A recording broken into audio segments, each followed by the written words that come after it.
Buenas noches, mi nombre es Valerie. El día de hoy junto a mi compañera Ana les vamos a presentar la entrevista sobre el tema de la violencia, la dictadura de Rojas Pinilla y el Frente Nacional. A continuación. Liberales y conservadores. ¿Qué historia te contaban a ti? Lo que ya te comenté, que los conservadores están apoyados por la policía y la iglesia. Eso tenían eso en apoyo. Eran peleas en que habían pueblos que se llamaban pueblos liberales y pueblos conservadores. Si un conservador iba a un pueblo liberal y sabían que ese conservador lo mataba, ¿ya? O lo sacaban del pueblo porque de pronto usted llegaba y le decían, mire, Henry es conservador. Si llegaba al pueblo liberal le decían, tiene 12 horas para que se vaya. Lo mismo que está sucediendo ahorita, lo mismo con la guerrilla. Que la guerrilla le dicen a usted que está en una finca, le dicen, desocupe, tiene tantas horas para irse. Entonces lo mismo está en esa época, lo mismo. ¿Ya? Hasta que Rojas Pinilla se volvió dictador. Rojas Pinilla le pagó. A ver, lo que yo no sé es que como a mí me encanta la política, yo estoy enterado de la política de Venezuela. ¿Usted se acuerda cuando Fujimori? ¿Usted se acuerda quién es Fujimori? Keiko Fujimori. Keiko es la hija. Fujimori es el papá, el de Perú. Sí, ya más o menos. Ese señor en Perú comenzó a hacer las cosas muy bien, como todo, ¿no? Después se volvió un dictador. Él le dio duro a Sendero Luminoso, acabó con Sendero Luminoso, acabó con todo. Y resulta que llegó un momento en que se salió de las manos. Entonces ya se volvió dictador. Entonces un dictador se hace lo que yo diga y punto. Lo que yo diga y punto. Eso es lo que pasa. Rojas Pinilla comenzó a hacer las cosas bien, como lo que ya comentamos. Voto para la mujer, aeropuerto en Dorado, trabajo en la televisión en Colombia. Pero ya cuando le silbaron a la hija en una plaza de toros y mandó a matar, a disparar indiscriminadamente contra todos los que están en la plaza de toros, ya eso es una dictadura. Ya se hacía lo que él quería. Entonces, eso fue que a él vino un golpe, le dieron una especie de golpe de Estado. Entonces el golpe de Estado o vino elecciones, se unieron. ¿Qué tienen que hacer? Unirse en los dos partidos para poderlo derrocar. ¿Ya? Tienen que... ¿A ti te contaron algo sobre los grupos conservadores, grupos paramilitares conservadores de los pájaros, los policías chulavitas? Exactamente. Esos eran los nombres que le daban los pájaros, los chulavitas. Eran los pájaros, a ver si me acuerdo. Los pájaros, si no estoy mal, y los chulavitas eran la policía y los conservadores. Entonces los pájaros y los chulavitas eran unidos contra los liberales. ¿Ya? Ellos eran los que yo les contaba, por ejemplo, de llegar, yo sé de los pájaros y los chulavitas, por ejemplo en el caso de San Vicente, que ellos eran los que llevaban la volqueta de la policía.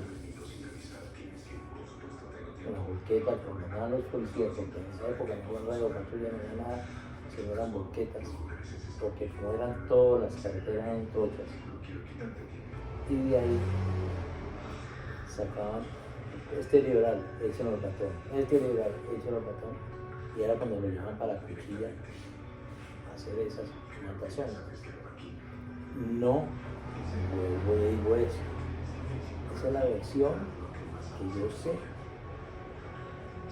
de liberales. Yo no he escuchado versiones de los conservadores. Que no, a ver, ¿por qué no he escuchado las versiones de los conservadores? Porque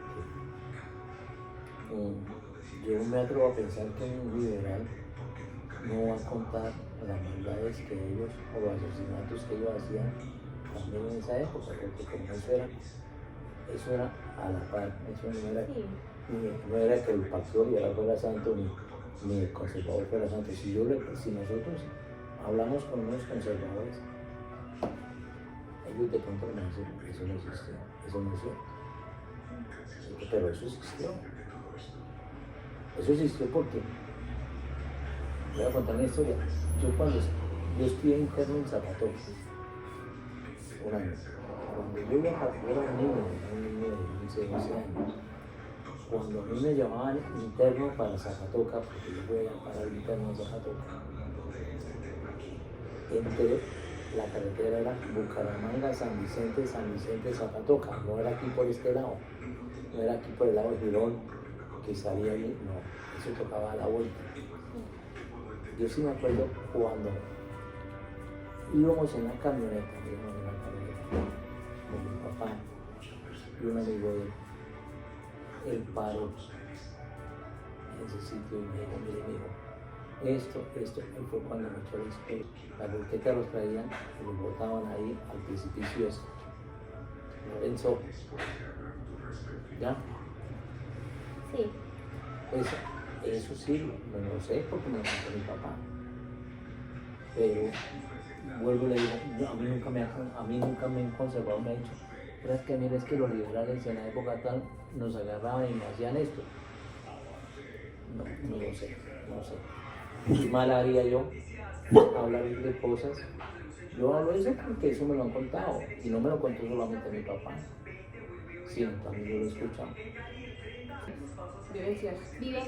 Bueno, lo que me contaron es eso, y la persecución que había y los desalojos que hacían. Por lo menos de pronto a usted le llegaba, mi papá me dijo que cuando ellos vivían en Miranda, ellos tenían una hacienda allá. Y de pronto le dijeron, pues Gilberto, mire cómo se va porque esta noche van a llegar a la finca. Le dijeron a mi abuelo sí, van a llegar a la finca y los van a acabar. Entonces, ¿qué le hizo el abuelo?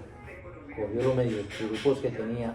Mi papá dice que una cama y contrató una bucetica para que lo sacara de Miranda y lo llevara hasta Bogotá.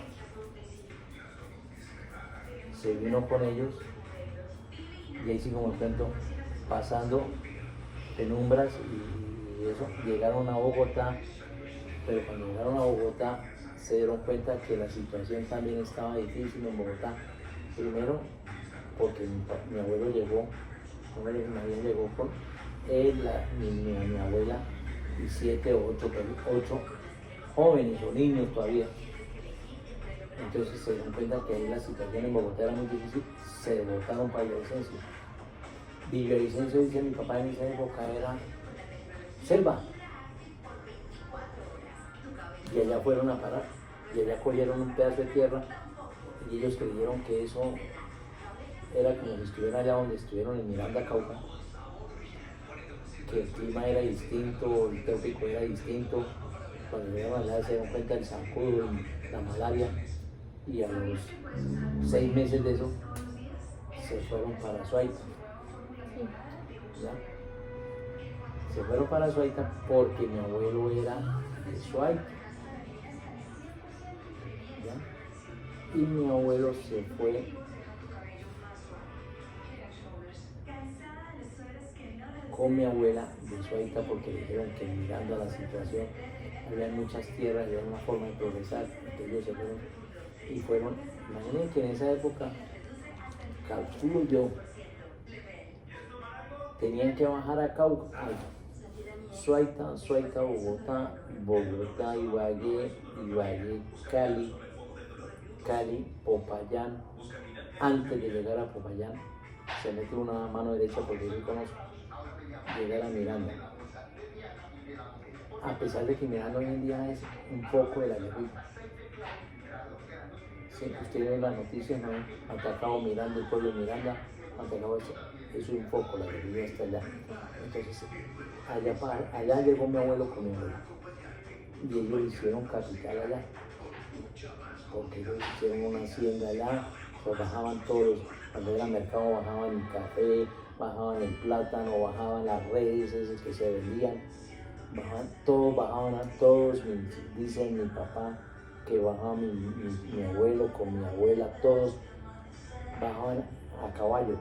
En esa época a caballo era como si usted bajara en carro, porque carros no existían, era a caballo. Entonces el que tenía su caballo era porque era un tipo hacendado y tenía plata y todos bajaban a caballo.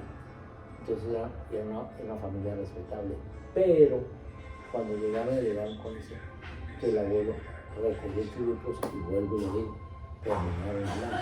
Después se vinieron ya para Suaita porque mi abuela y ellos eran de Suaita.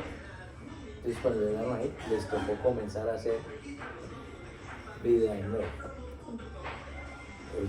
De ceros, arrancaron de cero. Eso es lo que yo sé. De lo que yo sé, de lo que me han comentado, bueno, no se podían ver. ¿Por qué no se podían ver?